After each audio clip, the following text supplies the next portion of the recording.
शशङ्खचक्रं सकिरीटकुण्डलं शपीतवस्त्रं सरसीरुक्षणं सहर्वक्षस्थलकौस्तुभश्रियं नमामि विष्णु शीर्षा शतुर्भुजम्।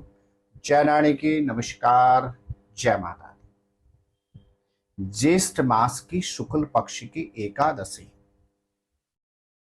अर्थात निर्जला एकादशी वर्ष पर्यंत आने वाली 24 एकादशियों में से एक सर्वश्रेष्ठ एकादशी। इस दिन यदि व्यक्ति शुद्ध अंतःकरण से निर्मल मन से भगवान विष्णु के साथ मां लक्ष्मी की उपासना करता है तो व्यक्ति की समस्त मनोरथ तो परिपूर्ण होते ही होते हैं। व्यक्ति को 5 ज्ञानेंद्रिय 5 कर्मेंद्रियों के अतिरिक्त 11वें मन पर भी नियंत्रण प्राप्त होने की अद्भुत शक्ति प्राप्त हो जाती है। जी हाँ प्रिय दर्शकों, आप देख रहे हैं देववाणी और मैं हूं ज्योतिर्विद टीडी शास्त्री। वर्ष 2025 में क्या आप भी संशय में हैं कि किस दिन निर्जला एकादशी का व्रत रखा जाएगा और निर्जला एकादशी के दिन आप क्या विशेष उपाय करें? आप जीवन में किस समस्या से जूझ रहे हैं, उस समस्या से संबंधित विशेष उपाय आप इस एपिसोड के माध्यम से जान पाएंगे। जी हाँ प्रिय दर्शकों, सबसे पहले यह जानते हैं कि वर्ष 2025 में क्या कहता है पंचांग और किस दिन है निर्जला एकादशी का व्रत। जी प्रिय दर्शकों, इस वर्ष शुक्ल पक्ष की एकादशी तिथि प्रारंभ होगी शुक्रवार 6 जून के दिन प्रातः 2:17 से और एकादशी तिथि समाप्त हो जाएगी शनिवार 7 जून को प्रातः 4:49 पर। तो निर्विवाद रूप से सूर्योदय कालीन और सूर्यास्त कालीन एकादशी तिथि शुक्रवार 6 जून के दिन प्राप्त होने के कारण वर्ष 2025 में निर्जला एकादशी का व्रत सुसंपन्न किया जाएगा शुक्रवार 6 जून के दिन। लेकिन प्रिय दर्शकों, वैष्णव संप्रदाय अर्थात सन्यासी लोग यदि द्वादशी तिथि बढ़ रही हो तो जिस दिन द्वादशी तिथि बढ़ रही होती है उस दिन एकादशी का व्रत करते हैं। तो आप यह स्पष्ट परिभाषा में समझे कि ग्रस्त जन वर्ष 2025 में निर्जला एकादशी का व्रत सुसंपन्न करेंगे शुक्रवार 6 जून के दिन। तो वहीं साधु सन्यासी निर्जला एकादशी का व्रत सुसंपन्न करेंगे शनिवार 7 जून के दिन। जी हाँ प्रिय दर्शकों, निर्जला एकादशी के दिन यदि व्यक्ति स्वच्छ मन से और शुद्ध अंतःकरण से भगवान विष्णु के साथ मां लक्ष्मी की यदि उपासना करता है तो व्यक्ति की समस्त मनोरथ परिपूर्ण होते हैं। निर्जला एकादशी के दिन द्वादशी की रात्रि से दशमी की रात्रि से और द्वादशी के सूर्योदय तक जल ग्रहण नहीं किया जाता है। यह एक तपस्या है। लगभग आप ये कह सकते हैं 36 घंटे तक, और वह भी जून के महीने में जिसमें गर्मी अपनी चरम पे होती है। अगर उस अवधि में व्यक्ति 36 आवर्स अर्थात 36 घंटे तक बिना जल के यदि रह लेता है तो वह व्यक्ति भगवान विष्णु की अद्भुत कृपा से अपने इंद्रियों पर नियंत्रण कर पाता है। जी हाँ प्रिय दर्शकों, निर्जला एकादशी के दिन यदि व्यक्ति शुद्ध अंतःकरण से निर्मल मन से और भगवान विष्णु के प्रति पूरी श्रद्धा और विश्वास से इस एकादशी के दिन भगवान विष्णु का मां लक्ष्मी जी के सानिध्य में पूजा और उपासना करता है, भगवान विष्णु की यदि साधना करता है, इस दिन व्यक्ति यदि धर्म स्थान पे जाकर दान देता है अथवा जरूरतमंदों की मदद करता है, तो भगवान विष्णु की कृपा से निर्जला एकादशी के व्रत के प्रतिफल व्यक्ति जीवन में समस्त मनोरथ परिपूर्ण कर पाता है। अब एक नजर डालते हैं क्या इस दिन विशेष उपाय करना चाहिए। निर्जला एकादशी के दिन अपने सामर्थ्य के अनुसार वस्त्र, अन्न, फल आदि दान देने से व्यक्ति को इस व्रत का विशेष फल प्राप्त होता है। भगवान विष्णु का निर्जला एकादशी के दिन मां लक्ष्मी के साथ श्रद्धा और विश्वास पूर्वक पूजा उपासना करने से इस दिन भगवान विष्णु का विशेष रूप से पंचामृत से अभिषेक करने पर व्यक्ति को अपने इंद्रियों पर नियंत्रण प्राप्त होता है।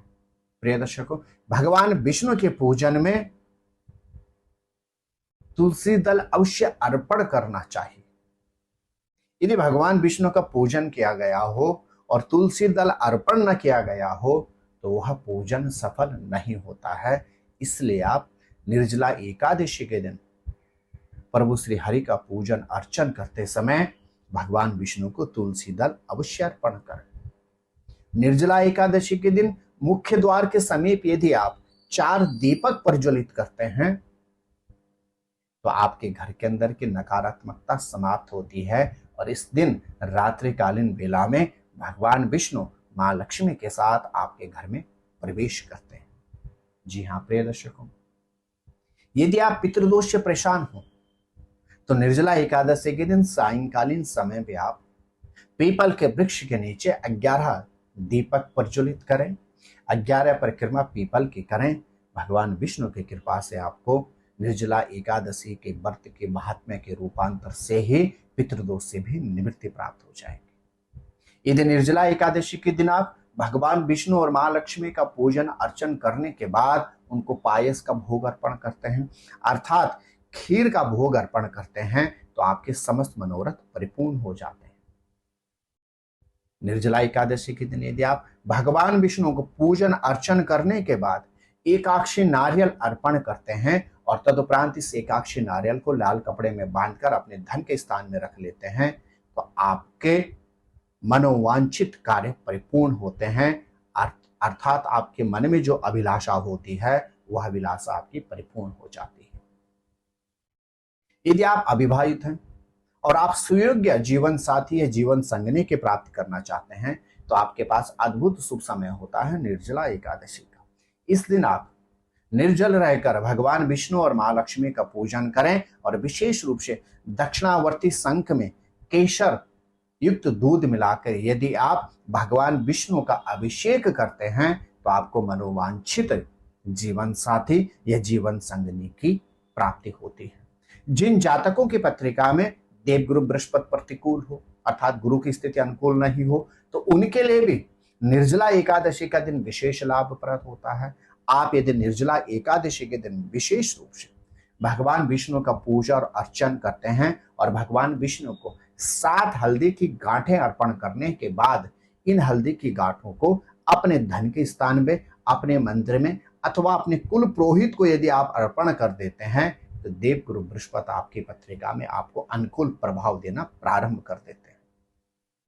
यदि आप व्यापारी हैं और कारोबार में लाख प्रयास के बावजूद आपको उन्नति प्राप्त नहीं हो रही है तो आप निर्जला एकादशी के दिन विशेष रूप से भगवान विष्णु का पूजन अर्चन करने के बाद भगवान विष्णु के मंदिर में जाकर पीला कपड़ा, पीले फूल, पीले फल और द्रव्य अर्थात दक्षिणा के साथ कुछ भी स्वर्ण अर्थात सोना, कांचन अर्थात सोना यदि आप अर्पण करते हैं भगवान विष्णु के मंदिर में जाके तो आपके व्यापार में अद्भुत उन्नति और समृद्धि आरंभ हो जाएगी। यदि शारीरिक क्षेत्र में आप विगत लंबे समय से रोग और व्याधि से परेशान हैं तो आप निर्जला एकादशी के दिन भगवान विष्णु का पूजन अर्चन करें, भगवान विष्णु को तुलसी दल अर्पण करें और द्वादशी के दिन भगवान विष्णु के पंचामृत में उस तुलसी दल को मिलाकर यदि स्वयं सेवन कर लेते हैं तो आपको रोग और व्याधि से निवृत्ति प्राप्त हो जाती है। प्रिय दर्शकों, घर के अंदर नेगेटिव वाइब्रेशन यदि प्रवेश कर गया हो तो निर्जला एकादशी के व्रत के महात्म्य से आप उस नेगेटिव वाइब्रेशन को भी समाप्त कर सकते हैं। आप निर्जला एकादशी के दिन भगवान विष्णु का जल में केसर और तुलसी दल मिलाकर अभिषेक करें। तदुपरांत उस जल का सेवन भी करें और पूरे घर में उस जल का यदि छिड़काव कर लेते हैं तो घर के अंदर की नेगेटिविटी समाप्त होकर पॉजिटिविटी का संचार होता है, अर्थात घर के अंदर नकारात्मकताओं का समापन होते हुए सकारात्मकताओं का प्रवेश हो जाता है और भगवान विष्णु की कृपा से आपके मनोरथ परिपूर्ण होते हैं। जी हाँ प्रिय दर्शकों, वर्ष पर्यंत आने वाली 24 एकादशियों में से निर्जला एकादशी विशेष लाभप्रद होती है। इस दिन यदि व्यक्ति शुद्ध अंतःकरण निर्मल मन से भगवान विष्णु की पूजा और उपासना करता है तो भगवान विष्णु की कृपा से व्यक्ति के समस्त मनोरथ पूर्ण हो जाते हैं। आप स्वस्थ रहें, मस्त रहें और आप अपना विशेष ख्याल रखते हुए इस निर्जला एकादशी के दिन भगवान विष्णु का अपने सामर्थ्य के अनुसार पूजन करते हुए अपनी मनोभिलाषाओं को पूर्ण करें। जय नारायण की नमस्कार, जय माता दी। ज्योतिर्विद डीडी शास्त्री जी से ज्योतिष, अंक ज्योतिष, हस्तरेखा, वैदिक पद्धति से यज्ञ अनुष्ठान, राशि रत्न, रुद्राक्ष कवच तथा वास्तु निरीक्षण हेतु संपर्क करें। संपर्क हेतु हमारे फोन नंबर हैं 9811062705 9818827053। हमारी वेबसाइट है www.vedicjyotish.com। परामर्श शुल्क प्रदान कर संपर्क हेतु समय सुबह 10 बजे से शाम 6 बजे तक। हमारे संस्थान में योग्य विप्रों के द्वारा समस्त वैदिक कर्म जैसे पूजा पाठ, यज्ञ, जप, हवन, जन्मदिन पूजन, नवग्रह शांति, ग्रह कलेश, काल सर्प दोष निवारण पूजन, व्यापार वृद्धि पूजन, विवाह संस्कार, भूमि पूजन, गृह प्रवेश, शिवार्चन, महामृत्युंजय जाप, बगलामुखी जाप आदि समस्त वैदिक कर्म सुसंपन्न किए जाते हैं। संपर्क हेतु हमारे फोन नंबर हैं 9810627053, 9818827053। परामर्श शुल्क प्रदान कर संपर्क हेतु समय सुबह 10 बजे से शाम 6 बजे तक।